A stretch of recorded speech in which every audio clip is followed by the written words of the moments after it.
রাজনৈতিক গুরুজন ব্যক্তিদের আমার অসংখ্য প্রণাম। আর আপনাদের উদ্দেশ্যে একটাই কথা, সবাই ভালো আছেন তো? আজ আমি আইএসএফের সঙ্গে যুক্ত হতে পেরে নিজেকে খুব ধন্য বলে মনে করছি। তার একটাই কারণ, আমি আসার সময় ভাবতেও পারিনি যে এতটা এসে ভিড় দেখব। সবাই এতক্ষণ ধরে রোদ্দুরের মধ্যে দাঁড়িয়ে থেকে বসে থেকে শুধুমাত্র নওশাদ সিদ্দিকী ভাইজানের জন্য অপেক্ষা করছে তার দু কথা শোনার জন্য। সেইখানে আসতে পেরে আমি নিজের খুব গর্ববোধ করছি। আর নির্বাচনী বিধি যেহেতু লাগু হয়ে গেছে চারিদিকে, তাই জন্য আমি বেশি কথা বলবো না। একটাই কথা, যারা যারা নির্বাচনী এজেন্ট রয়েছেন বা যারা যারা বিভিন্ন বুথে বসবেন, তারা এখন থেকে একটু সাবধানে থাকবেন। কেউ যদি ডাকে রাত্রিরের পরে, কেউ একা বাইরে বেরোবেন না। অন্তত একটা গ্রুপের ব্যবস্থা করবেন, হোয়াটসঅ্যাপ গ্রুপ হোক যাই হোক, একটা গ্রুপের ব্যবস্থা করবেন। কাউকে যদি একা ডাকা হয়, সেই গ্রুপে জানিয়ে তারপরে তারা বেরোবেন। তার কারণ, এখানে প্রতি কটা মানুষের রক্তের প্রচুর দাম আছে।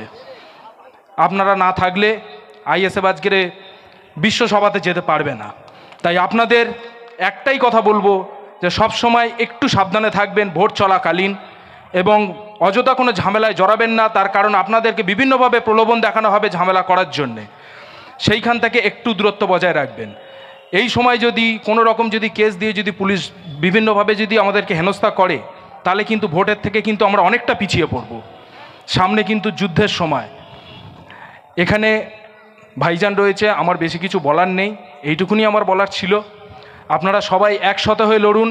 অবশ্যই আমরা বিশ্বসভাতে একদিন 1 নম্বর আসনে যাব, এইটুকুনি বলে রাখলাম। এই বলেই আমি আমার ছোট বক্তব্য শেষ করছি। ধন্যবাদ। এখন সকলকে ধন্যবাদ জানাচ্ছি। সময় একদম বেঁধে দিয়েছেন আমাদের জেলা সভাপতি, পরিচয় দেওয়ার সময় নেই। আমরা শুধু একটা কথা বলি, আজকের একটা ভোজেরহাটের ময়দানে তৃণমূল কংগ্রেস একটা প্রোগ্রাম করেছে। প্রোগ্রাম করার সময় জার্সির ইউনিফর্মে অনেকজনের লেখা ছিল খেলা হবে খেলা হবে, অনেকেই লেখা ছিল জোড়া ফুলে ছাপ দিন। তো রাস্তা থেকে যখন লোক যায়, বলছে আমাদের খেলা হবে, টিমের ভাইস প্রেসিডেন্ট এসছে।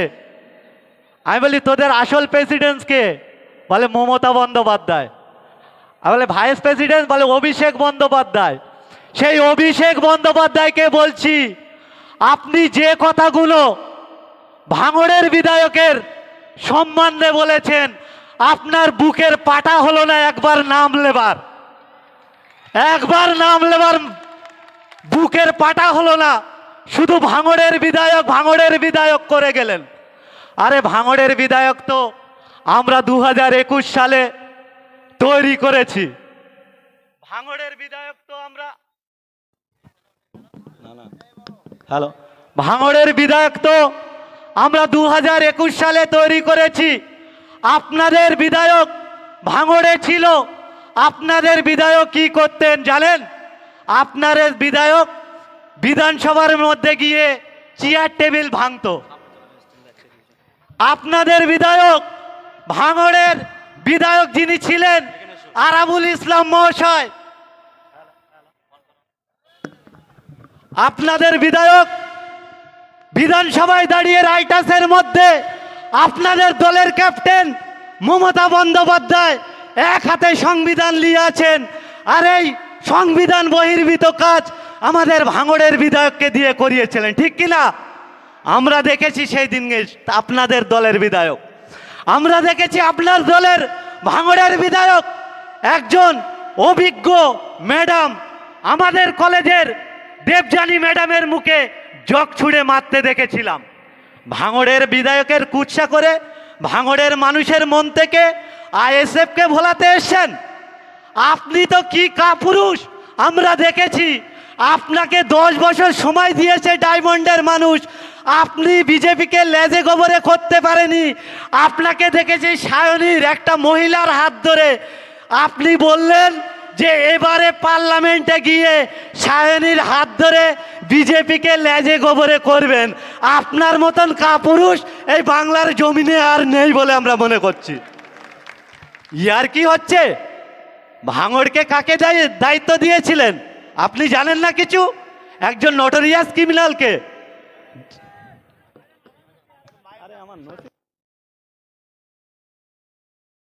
বোম নিক্ষেপ করলেন। আমাদের যিনি আজকের ক্যান্ডিডেট তানাকে ফোন করেছি, তিনি বাপের বেটার মতন থানার সামনে হাজির হয়েছিলেন। তানাকে সঙ্গে নিয়ে আমরা কয়েকজন ওখানেই দাঁড়িয়ে আমাদের স্লোগান প্রতিবাদ প্রতিরোধ করতে শুরু করেছি। পুলিশ বাধ্য হয়েছে, আমাদের কথা দিয়েছে, তিনি 24 ঘন্টা সময় নিয়েছে। 24 ঘন্টার মধ্যে যারা দোষী তাদেরকে ধরবে বলেছেন। আমি একটা কথা বলে যাই কেবলমাত্র ওই মানুষটার জন্য, শুধু ওই মানুষটার জন্য নয়, ভাঙড়ে যত মানুষ অত্যাচারিত হবে, ভাঙড়ের মানুষ যত তৃণমূলের কাছে তাদের রক্ত খনন করবে, তাদের জন্য ডাকলে আপনারা যাবেন তো? যাবেন তো? আরে সাচ্চা দিল থেকে বলুন, ভয় পাচ্ছেন নাকি? আরে আমরা ভাঙড়ের মানুষ, আমরা শওকত মোল্লাকে কথা দিয়েছি, ভাঙড়ের মানুষকে লড়াই শেখাতে হয় না, আর হাঁসের বাচ্চাকে সাঁতার শেখাতে হয় না। এটা কিন্তু শওকত মোল্লা সাহেব জানে।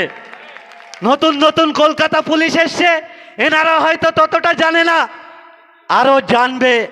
লড়াই সংগ্রামের মধ্য দিয়ে ওনাদের জানতে হবে। প্রশাসন বন্ধুদেরকে সাথে সাথে বলি, আমরা শান্তিপ্রিয় মানুষ, আমাদেরকে অশান্তি করার জন্য শাসক দলের মদত আপনারা নেবেন না। আপনারা কেবলমাত্র নিরপেক্ষ থাকুন। আপনাদের সহযোগিতা নিয়ে ভাঙড়টাকে যারা কালো ছায়া নামিয়ে নিয়ে আসেন, এই কালো ছায়াকে উৎখাত করে এই ভাঙড়ের জমিনে একটা নূতন সূর্য উদয় করে দেখিয়ে দেব।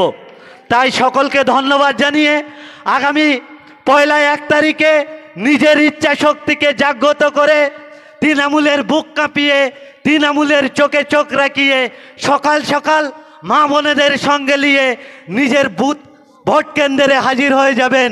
আর ইভিএমের সামনে গিয়ে কোথায় কি চিহ্ন আছে সেটা দেখবেন না, শুধু একটাই জিনিস দেখবে যে আমার ইচ্ছা শক্তিকে জাগ্রত করে যখন আমি ইভিএমের সামনে দাঁড়িয়েছি, আমার সুখ দুঃখের কথা কে বলতে পারে, আমার এলাকার ডেভেলপের কথা কে বলতে পারে, বেকারের কথা কে চিন্তা করছে, অসহায় মানুষের জন্য কে লড়ছে, সম্প্রীতি রক্ষার স্বার্থে কে লড়ছে, আপনার মনে নিশ্চয়ই খাম চিহ্ন আসবে।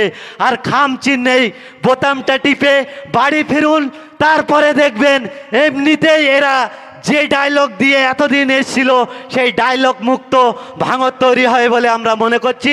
তাই সকলকে ধন্যবাদ জানিয়ে আগামী দিনের পথের দিশারি আমাদের নূর আলম ভাইকে খান চিহ্নে ভোট দিয়ে বিপুল ভোটে জয়যুক্ত করার জন্য সকলের দায়িত্ব নেবার জন্য আহ্বান জানিয়ে আমার বক্তব্য আমি এখানে শেষ করছি। ধন্যবাদ আমাদের আলমগীর ভাই।